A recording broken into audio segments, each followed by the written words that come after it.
Grüezi Amerika, Views from the Sister Republic, a University of St. Gallen podcast by Claudia Brüwiler.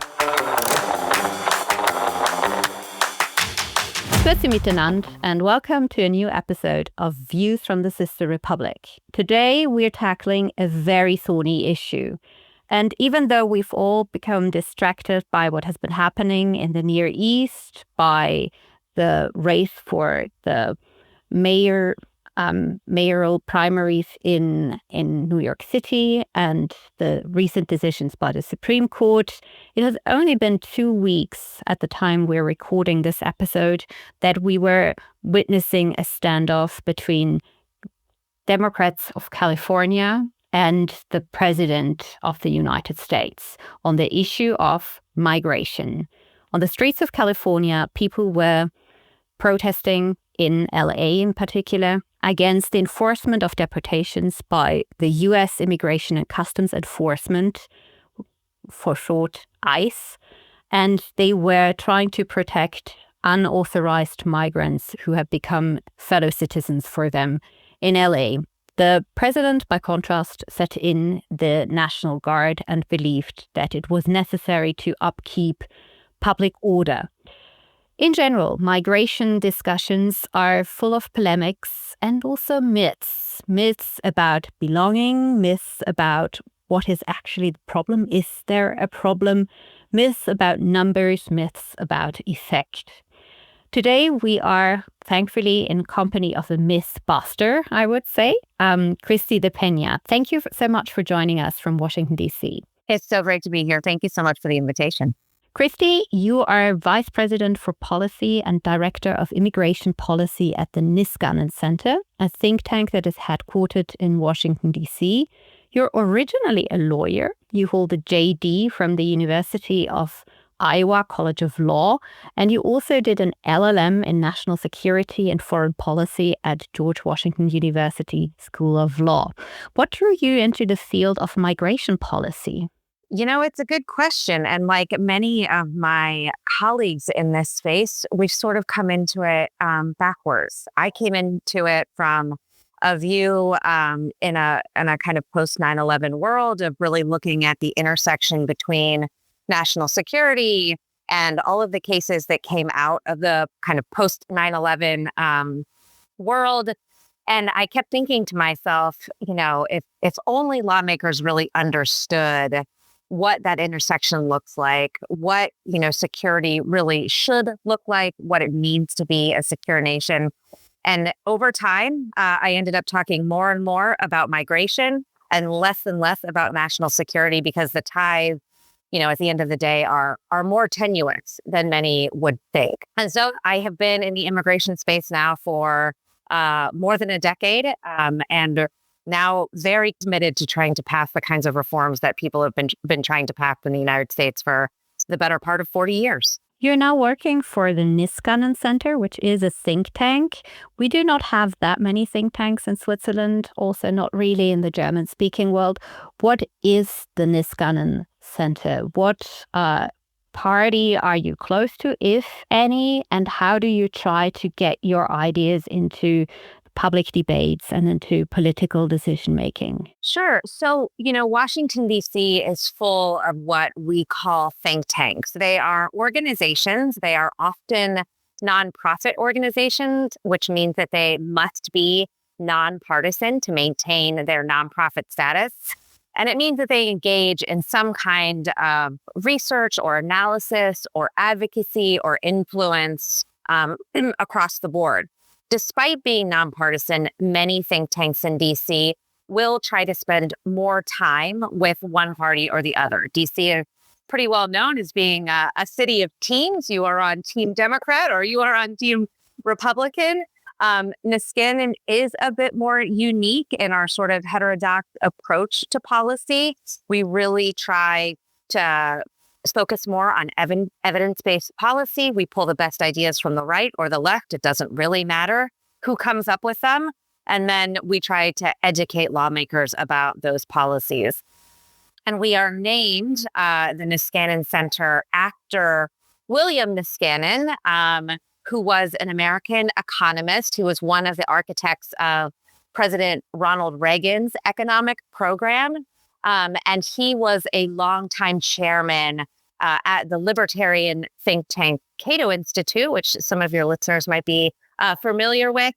And it was from the Cato Institute that our original founders came from and started the Niskanen Center in his honor. So if you're neither Team Democrat nor Team Republican, how do you make either of them listen and pay attention to anything you say and have to offer? That is the right question to ask. You know, in a lot of cases, you actually can build some credibility by not being so closely aligned with either party.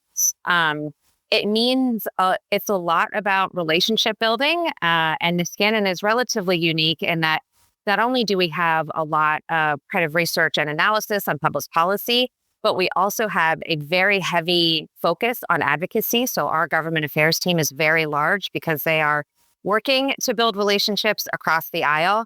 And we also have a stream of kind of public intellectuals. So we have a lot of folks that are just kind of trying to put and discuss big ideas out there.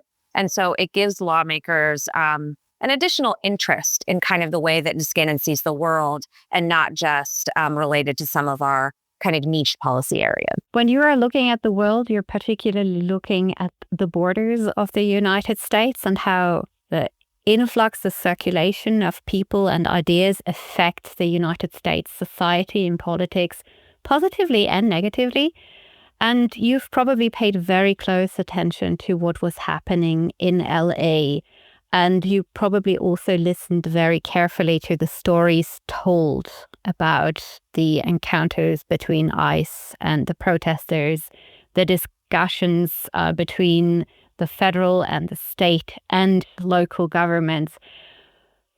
With your expert view, was a scene like this, an encounter, a confrontation like this inevitable? Were you expecting something like this to happen, or did it catch you aback as it did many of us in this part of the world? You know, insofar as you can read into some of the plans that were laid out by the Heritage Foundation in Project 2025, there was sort of an expectation that the federal government was going to rely in some way more heavily on the National Guard, and in this case, the Marines as well, to enforce immigration laws. There's also been a pretty well-anticipated uptick in the kinds of agreements that federal law enforcement can sign with local law enforcement. We've seen an enormous uptick in those kinds of agreements. So this was inevitable in sort of the theoretical sense,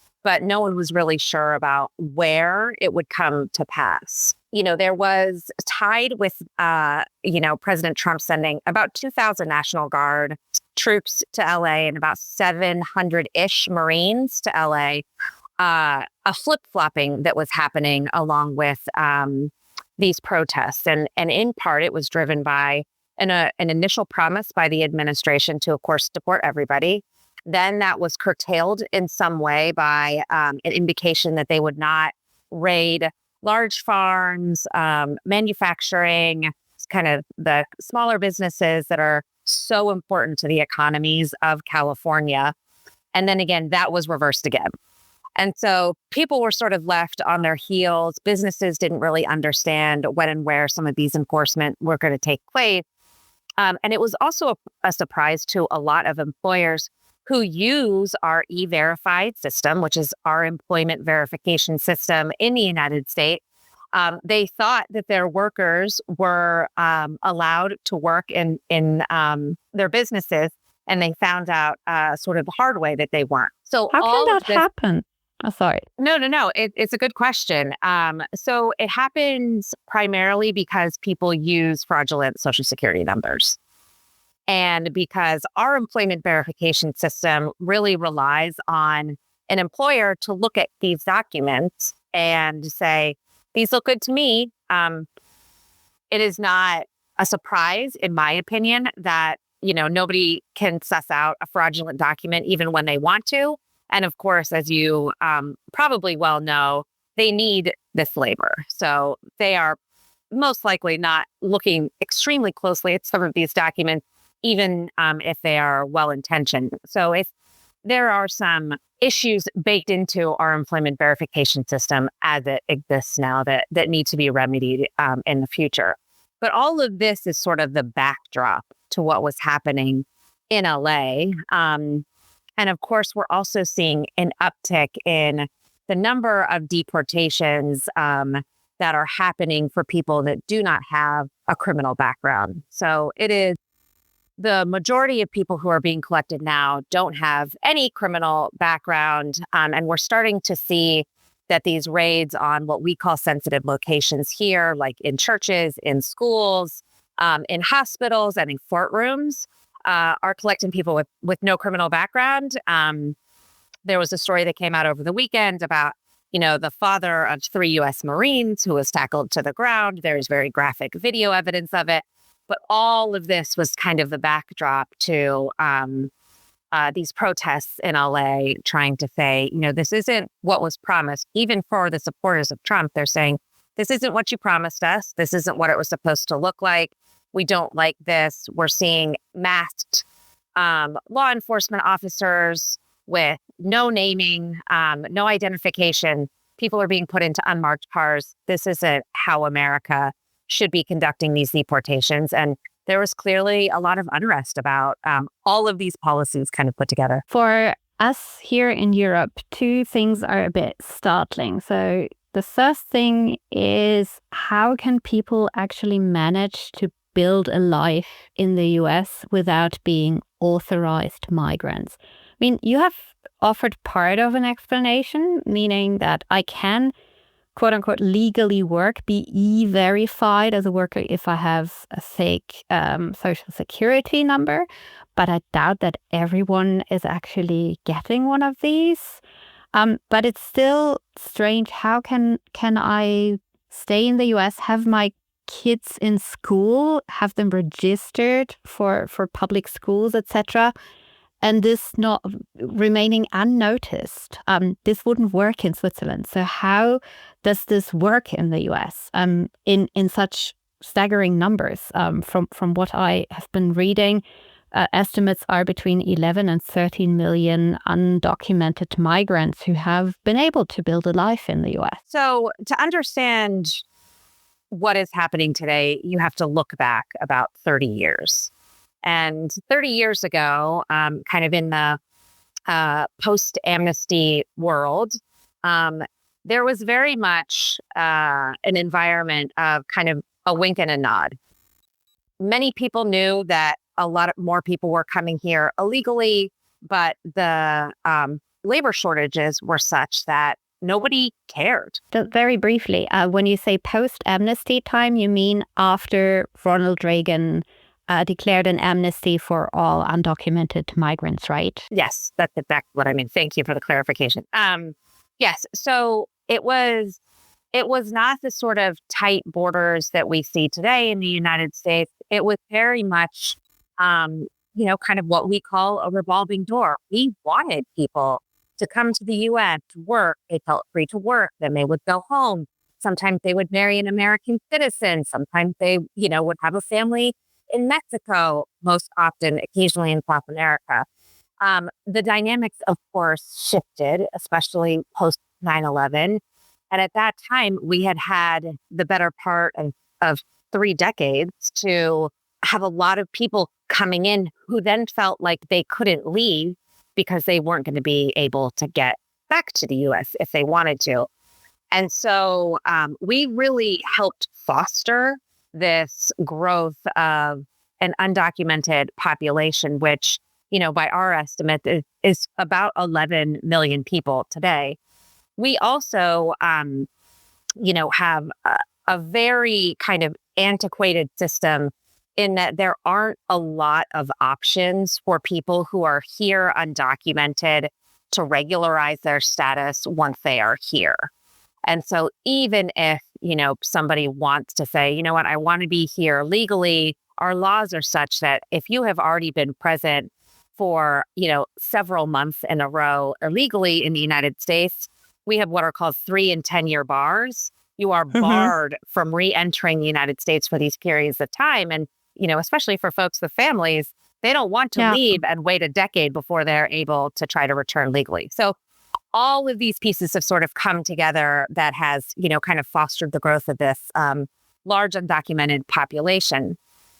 We have also sort of enabled a lot of these folks to stay and work, again, with pretty continual labor pulls, labor shortages, where a lot of employers are willing to, pay people under the table. They don't report any taxes.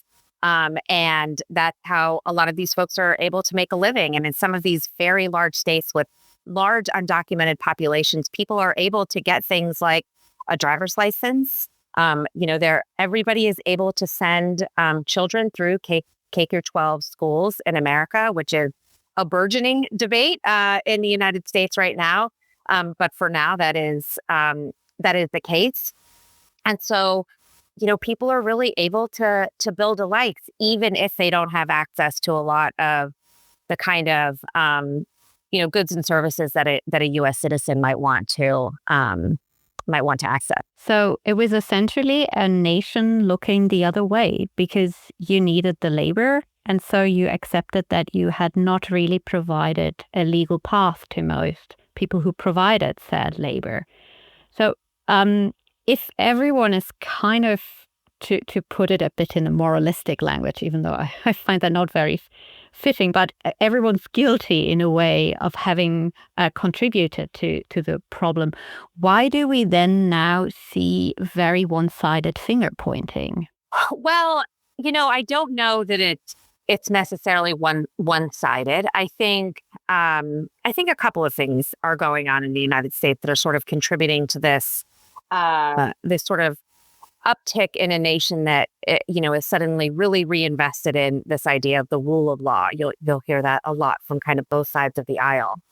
One is that under the Biden administration, we saw a large influx of new migration into the United States, and many of those migrants on a whole host of different kinds of programs were offered goods and services and benefits that the long-term undocumented population does not have access to and has never had access to. And so there started to be a schism in even the kind of immigrant population, in particular Latino populations in the United States, about kind of the fairness aspect of all of that. There was also a lot of uncertainty about the legality of the programs that President Biden used, whether or not he was able to use them at the scale that the administration did, whether or not those people were or were not properly vetted when they arrived in the United States. And that began to, I think, stoke a lot more fear amongst many Americans about, maybe not just fear, but awareness that, there is this large immigrant population. An enormous sector of it is undocumented. The United States doesn't have a good sense of who is here, even though I might argue that it has a better sense of who is here than we might want to talk about. And also, that a lot of new people came to the United States, and they're not necessarily all of the kinds of people that the United States might prioritize in some cases. And then, of course, when you pair that with the backlogs that we have in all of our legal immigration channels, there are people that have been waiting in line for a visa for 20 years and probably will never get it. It stokes a lot of unrest and discomfort with the system as a whole. And so now it is sort of this kind of burgeoning issue where we really want to fix it again and try to stop it from repeating itself again. If I've understood this correctly, what has happened under the Biden administration had also been divisive among Absolutely. Immigrant communities. So when you've outlined that there were services offered to newly arriving migrants that had not before offered to anyone, what did that include that it was so divisive? So one of the, I think, most meaningful pieces was that there were work authorizations that were provided to most new arrivals that gave them the ability to work legally in the United States. And that in many cases made them a more attractive new hire than perhaps somebody who has been in the country for 20 years, but who is still undocumented. And so that was sort of the beginning of that rift. But certainly, I'm sure that you and your listeners read about some of the housing that was offered, a lot of the resettlement services that were offered to newcomers. There wasn't that much covered in Europe. No, actually not.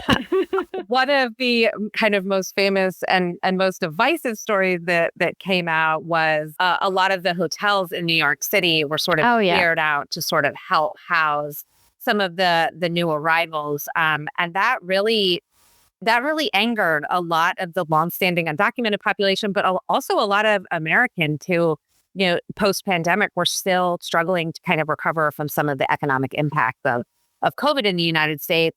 We all know that housing prices are incredibly high in many areas in the United States, and of course, especially in New York City. And so, all of these pieces really started to come together that fit really nicely into a narrative that President Trump was really able to capitalize on in his campaign. So widely shared resentment across ethnic groups. That's really interesting. That's actually an aspect that hasn't really been discussed here at all. And I do feel that it wasn't really a main coverage issue in U.S. News.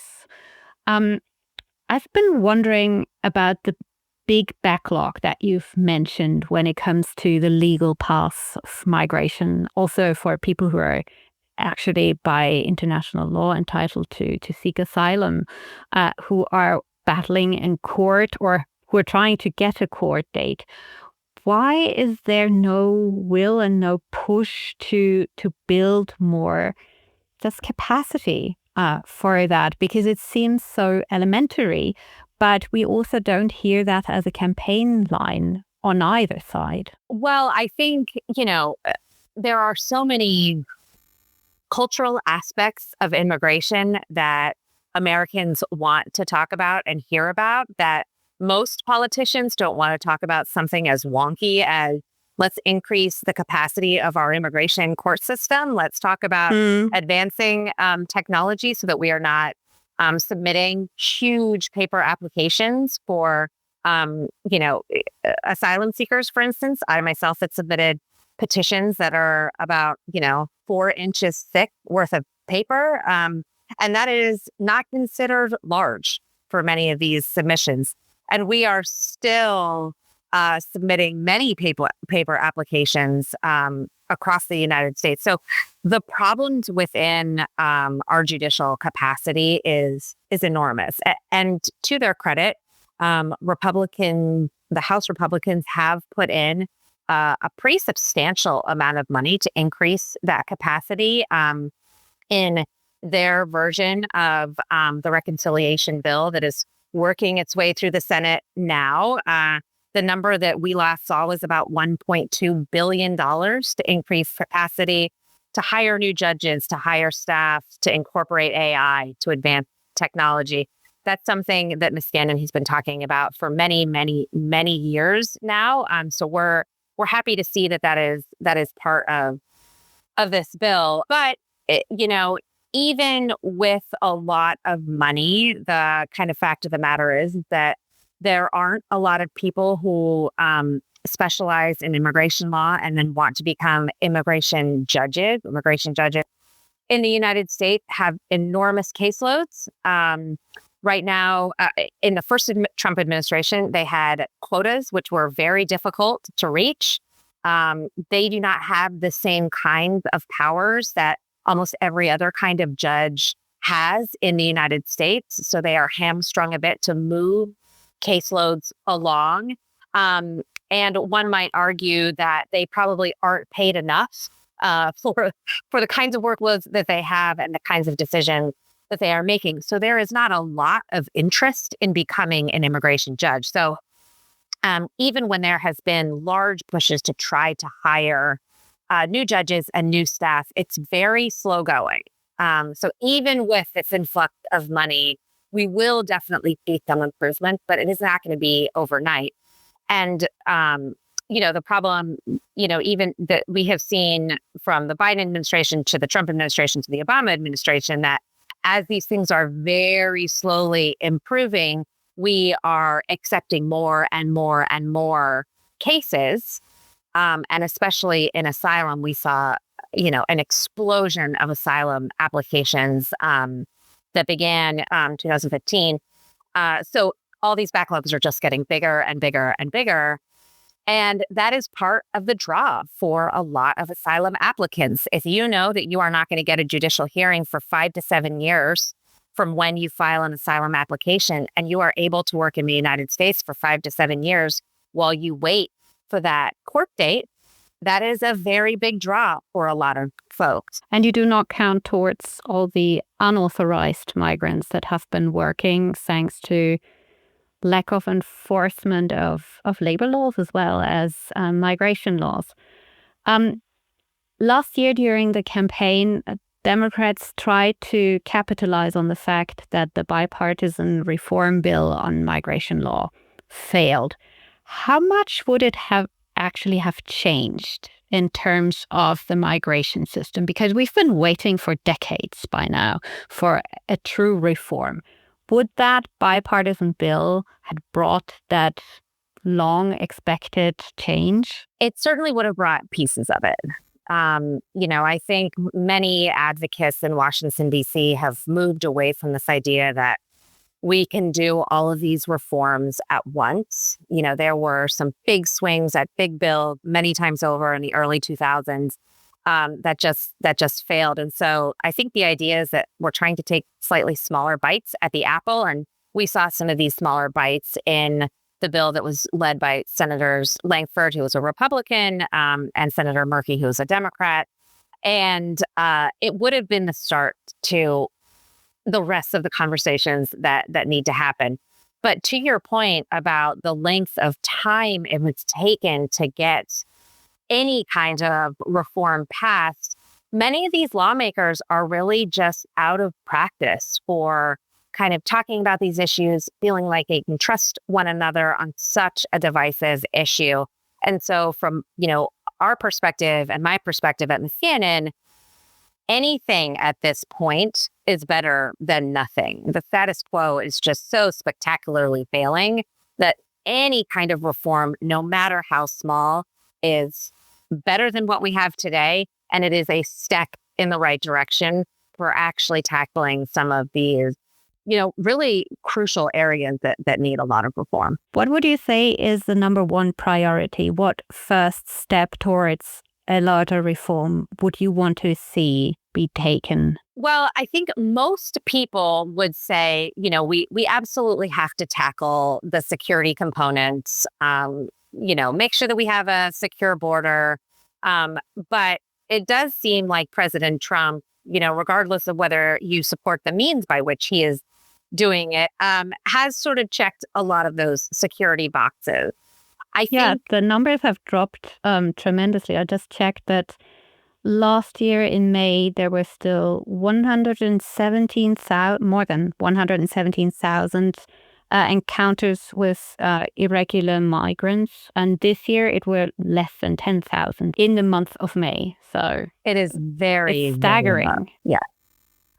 We did see this past month a very slight uptick in the number of people who are being encountered at the border. And we are hearing that they are not presenting themselves anymore. So these are people that are actually trying to get through the border as opposed to finding CBP officers and saying, I want to claim asylum. So we'll have to kind of wait and see about whether or not there is a continual uptick in those encounters or not. But I mean, to your point, it has been an absolutely precipitous drop in the number of people who are coming to the southern border. So I think, there are, if we are to assume that, security is less of a priority given what President Trump has done and the kind of enormous influx in funds that we will see to the security apparatus post-reconciliation, I think that there are sort of 4 things that I would prioritize, for this Congress. The first is that we really need to think about how we make our admissions into the United States more intentional, how we can, reinforce lawful work visas, what a more robust employment verification system looked like, and also creating really clear pathways to legal status that, prioritize economic productivity, that foster integration, that ensure public safety. I think that's how we build more social cohesion in the United States, and again, kind of rebuild some of the trust that has been lost among some of these populations. So are you envisioning something similar to Australia or Canada? I think that those are really powerful examples of how things can and should look. They are, of course, influenced heavily by geography, and it is geography that is different than the United States, of course. But we can learn a lot from where some of the other countries have made incredible gains and also some missteps. And I think America should be open to this idea of trying some different things, piloting different kinds of programs, and assuming that along the way, we will probably make some mistakes that have to be re-envisioned. Mm-hmm.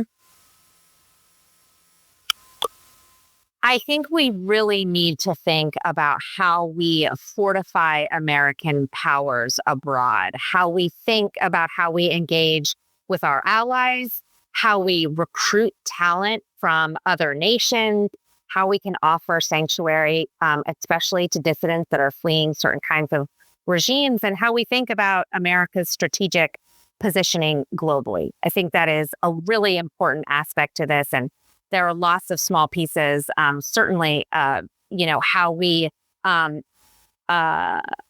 recruit international students, and how we should be prioritizing more international students from coming to come to America instead of trying to keep them out.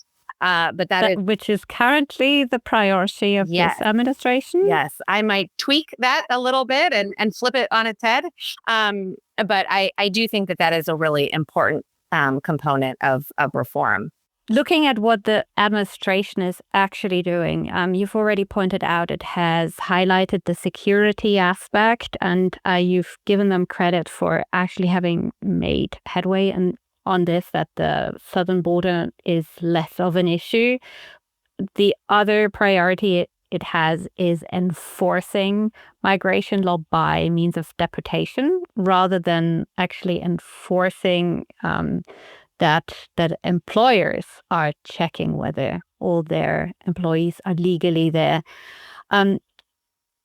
Doesn't that make you, as someone who is really dedicated to seeing actual, real, meaningful reform, a bit pessimistic about the coming 3 years, that there will be any meaningful reform that can have sustainable effects for the good of all? I think my answer is both yes and no. Yes, in that I think that it is, personally, I think that it is a travesty that we are going to have to see sort of the lengths of this kind of deportation effort sort of play out.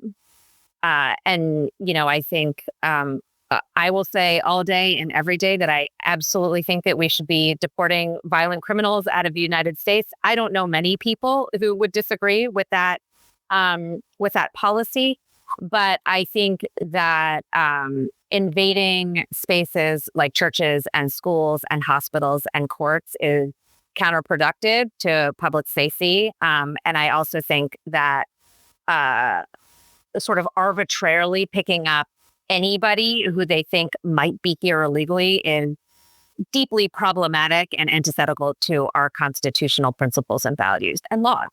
And so I think that all of those things are really going to set the United States back.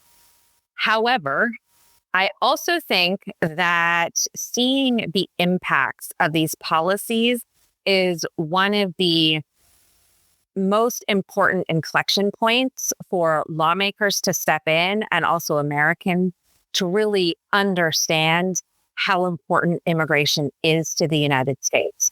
And I think that we will start to hear and see more about broad legalization efforts that have both Republican and Democratic support on Capitol Hill start to emerge. in the next few months as people are really thinking about how we protect the populations of people that we really believe should be staying in the United States. And, we can charge them some fees and we can make them pay taxes. And, we can do all of the things that everybody has always talked about wanting to do with some of the undocumented population. But I think that once people start to see the economic and the social impacts of such a strict enforcement policy, that they are going to be much more open to protecting the people that they have known and welcomed and are part of their communities and their businesses. That would be kind of going back to Reagan in a way. Yeah. Which I'm excited to hear that someone who is really in the eye of the storm can believe in. I think that's not something I would have expected to hear, because I was wondering, how do you move the conversation on immigration from the vitriol and polemics and very unproductive myth-mongering that we saw during the campaign to something more productive? But listening to you, you feel that what is happening might actually be a catalyst. Is that fair? I think that's exactly right. That's actually a wonderful vision. So do you believe that migration will also be a central issue next year for the midterm elections, just in a very different way than we saw last year? I do. I think at this point, we are starting to see some cracks in the veneer of the folk that really trusted this administration, and in particular, President Trump, on immigration. They're starting to maybe the level of uncomfortability with the way it is being done is starting to show itself just a little bit. And I don't think that translates to sort of trust in Democrats to have the right kinds of policy. But the last several months have demonstrated that many folks in the middle, what I kind of call the moderate Republicans and moderate Democrats, are really trying to rebuild that credibility by focusing more on the kinds of pragmatic reforms that, by and large, the majority of Americans really do support. They want to see these fixes put in place. They want it to be accompanied by enforcement measures that make sense, but they also want to see growth that makes sense in legal immigration. And so I think the midterms, we will hear a lot more kind of pragmatic, really moderate, even-handed messaging on migration from both parties. And I think in the next presidential election, that will be a cornerstone of platforms. That's change we can believe in, or that we would like to believe in. I would certainly like to believe it. Where do we have to watch for this to happen? If you would give us pointers to our listeners, to observers from overseas, where will we be most likely to observe these shifts? Do we have to pay attention what's going on in Congress? Are you more looking towards the state level for shift in the conversation?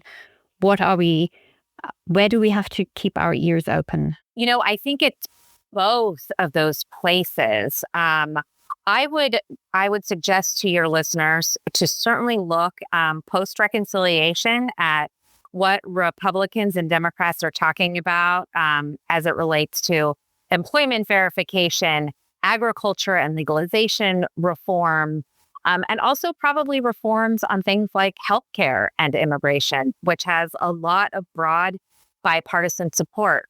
But it is very much at the state level that we are seeing some of these play out in kind of a smaller scope. And so, I think many of your listeners will probably be more familiar with some of the kind of pro-immigration policies of big states like California or Illinois or Washington.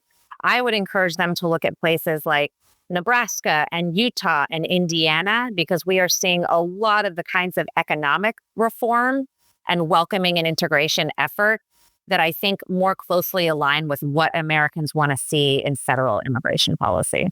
So not the eye is not on the so-called sanctuary states, but more towards the heartland. Thank you so much, Kristie, for sharing your expertise and experience with us.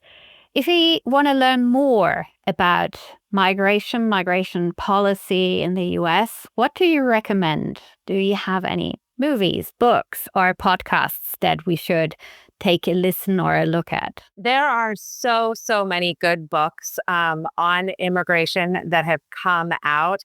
One that I recently read is Alexander Kustof's book. It's called In Our Interest: How Democracies Can Make Immigration Popular.